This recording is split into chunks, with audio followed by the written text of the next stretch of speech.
You know, whoever need help, you know, he help him. And his mama with him every day. That he wants to help other people to understand what they can do and how they can get out of the rut of being people who owe. He wants people to realize that you can, with a little bit of effort, Something, you know, he got his own car, own crib, that's manning up.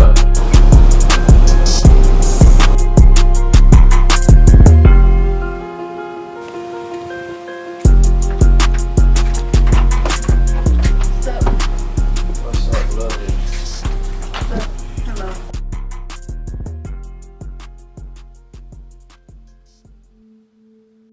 Where Nisha at, Norma? Yeah, she in the room. Work them out. Oh, she be right here. Oh, it's 2 beds in here. I slept on this one right here. And my cousin Puppy slept on another bed. That was the exact same size. So it was one right here, one right here. There was a TV right here. And this was my room, bro. I really ain't had much time to watch TV or nothing. You see, I ain't had no closet, so I had to share that closet with my sister. I couldn't keep up my stuff. I used to fold my work clothes up and stuff and put them evenly spaced, like right here. And I just sleep right here, bro. And it's just how it was. There's a couple of us, man. We used to have a couch right there. That's where they would sleep. Then we all share this one bathroom. The bathroom didn't even used to look like this. That's what's crazy. But we would all share this one bathroom, like 6 of us. We were sharing the bathroom.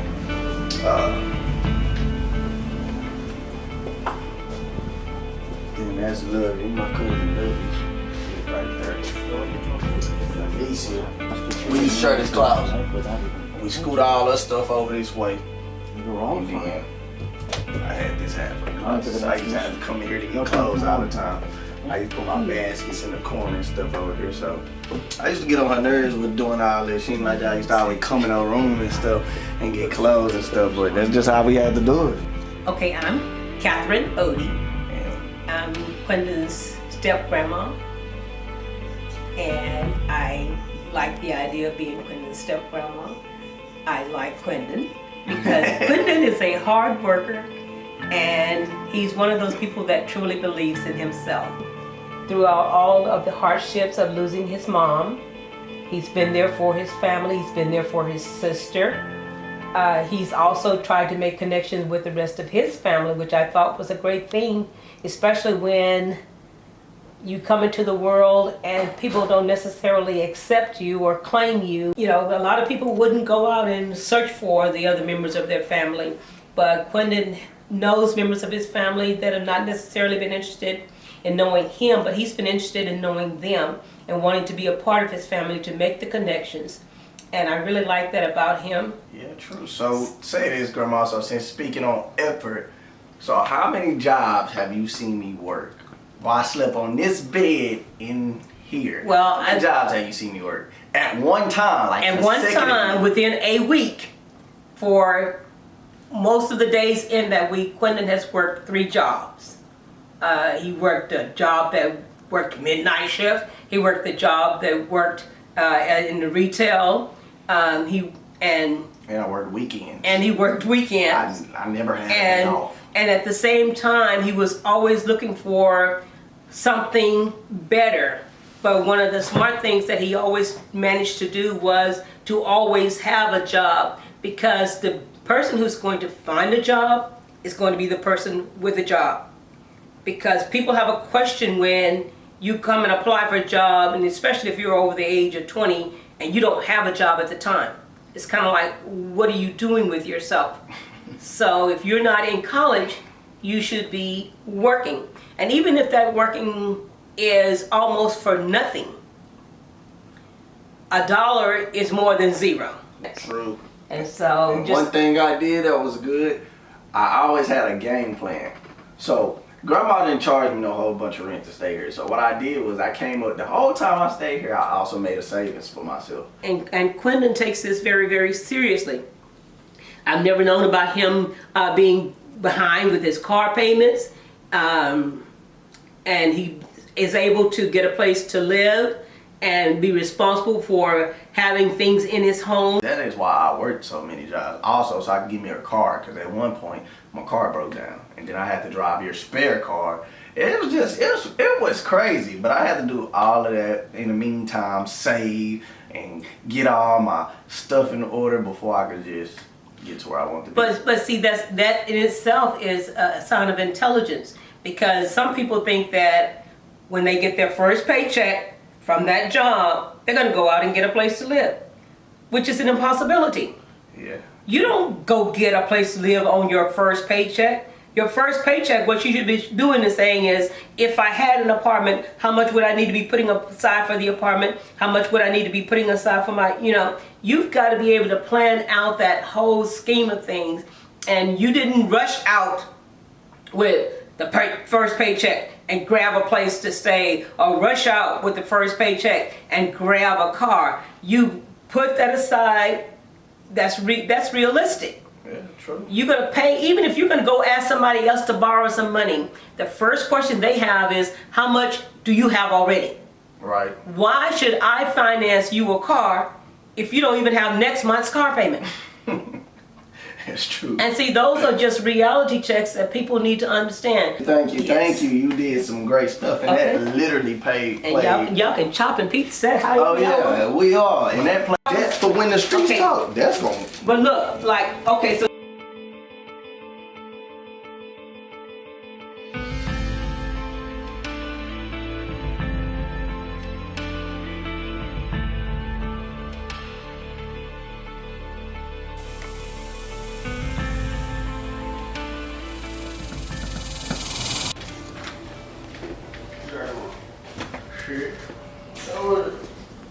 What?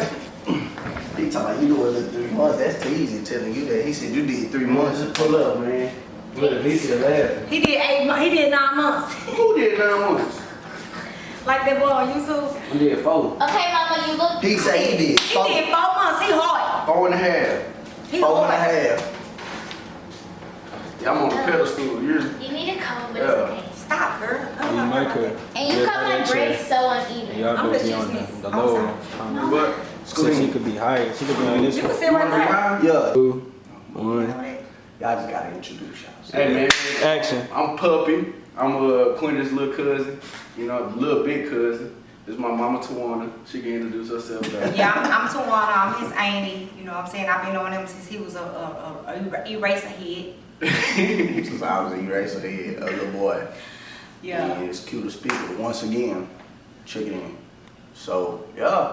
Okay, anyways, I'm his mom, Puppy. That's his cousin. Anyways, the thing is, this little man right here, he was off the chain. Honey. I'm glad he turned out the way he turned out today. Cause his mama be proud of him, happy for him, honey.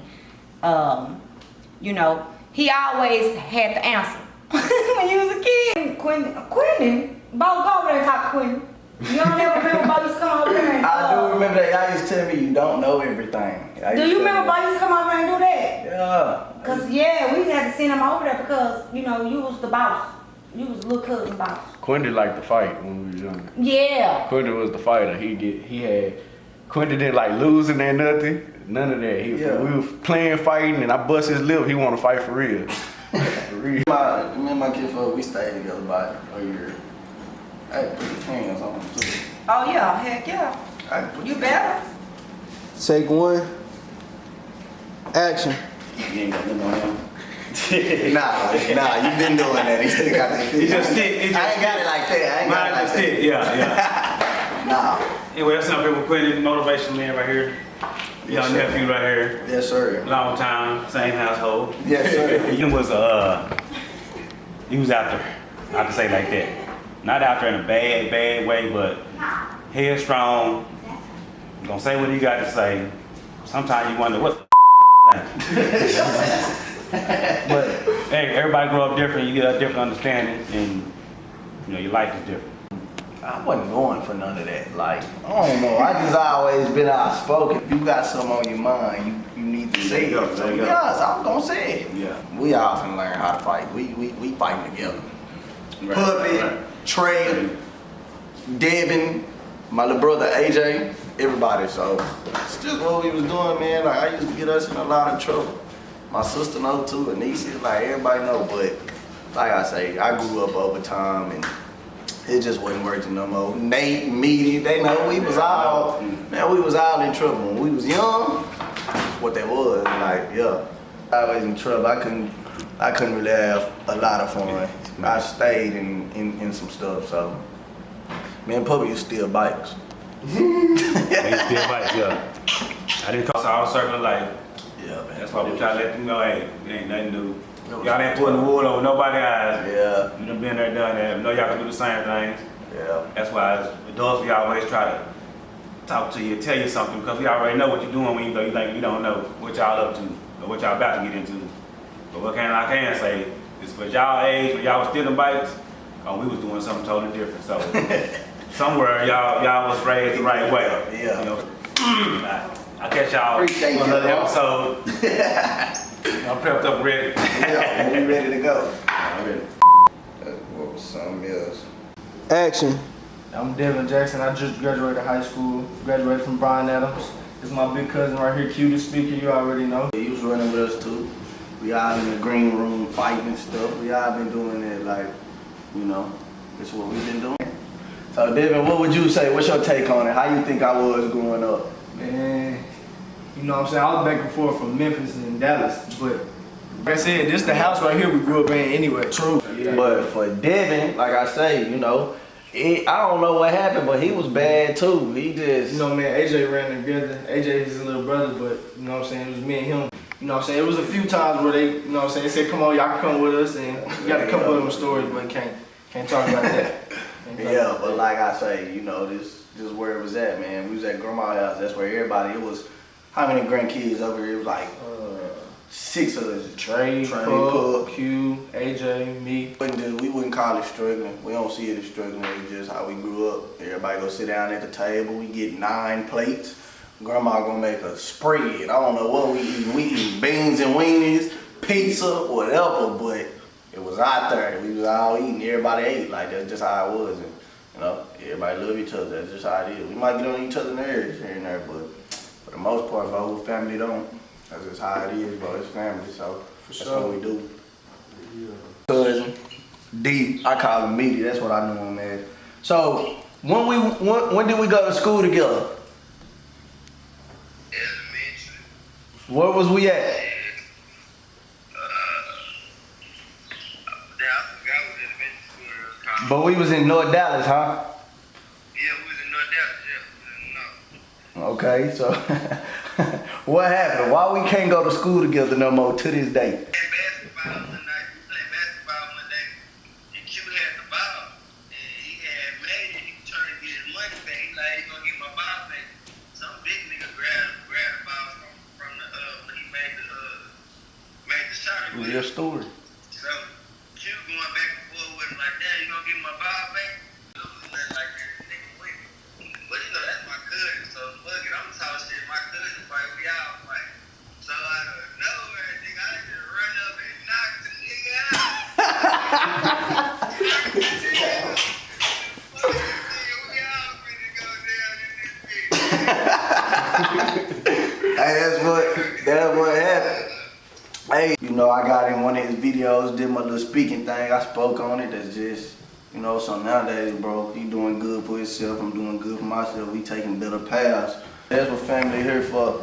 We stick together, bro, and we try to help each other be better. So that's what that is, bro. I don't even get into all that no more. You hear me?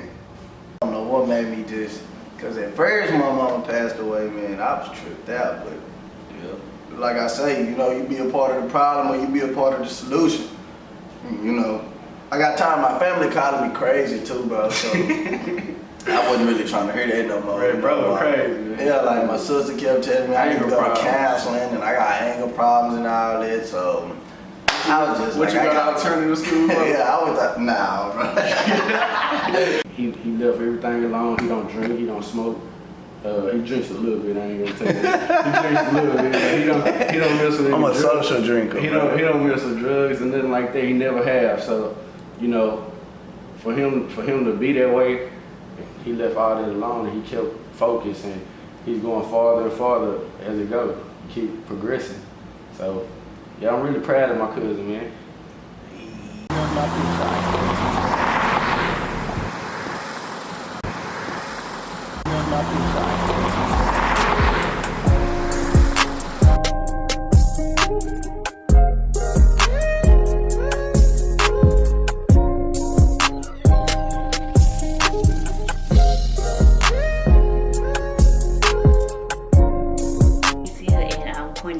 Older sister.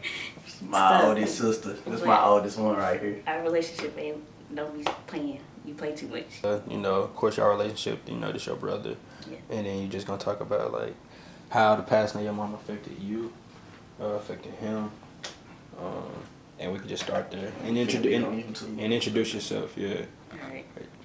3, 2, 1. Do you think it made you more closed out? Do you think it made you open up? I think I opened up a lot more. You think you opened up a lot more? Since you went That's back. good. Yeah, I have went to a little party with you and stuff and seen you dancing and stuff. So I mean, hey, you kind of finally. But for the most part, she's still a closed out individual. She don't really talk to people. She don't. I reacted to it. What would you say? You was more angrier and outspoken than I was about it. Because there's all the extra drama going on. Yeah. People don't even understand. Death tears a family to pieces. It really does. So you would say I was more angry. Everybody is different. Like, I didn't need to go to a counselor because I knew what was wrong with me. It was like, oh, your mama just died.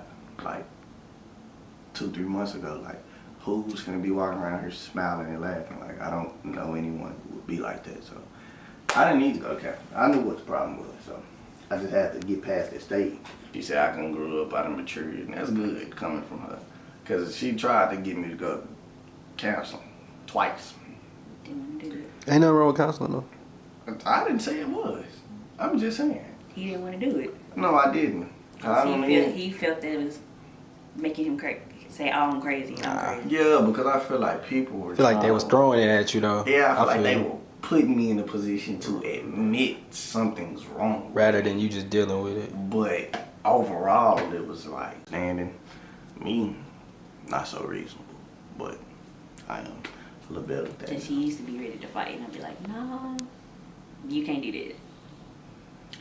That's why, that was another reason I got into this karate and boxing, so I can release some of that pressure. So, and that was another thing that I want to kind of get people to understand too. That was another reason I didn't go to counseling, about how you choose to go about things. And if you want better, then you can do better for yourself, you know. Plus, counseling not even free. But to nourish and yourself back to healthy is free. I mean, it's gonna tell you can go work out, you think positive, you can read, you can be positive, go speak to people. That's what I did. So I nourished myself out of a bad situation without having to pay. I kind of show a lot of people that as well, that everybody don't have money for counseling. Everybody can't go to counseling. So that was also a way to show people that, you know, you can inspire and motivate others without the use of having to go spend money to do so, to, you know, be in a better position. So John Wicks were all the players from the Himalayas. Yeah, so this 6'4". You know, everybody like that. So we finna go in here real quick, see my old barber.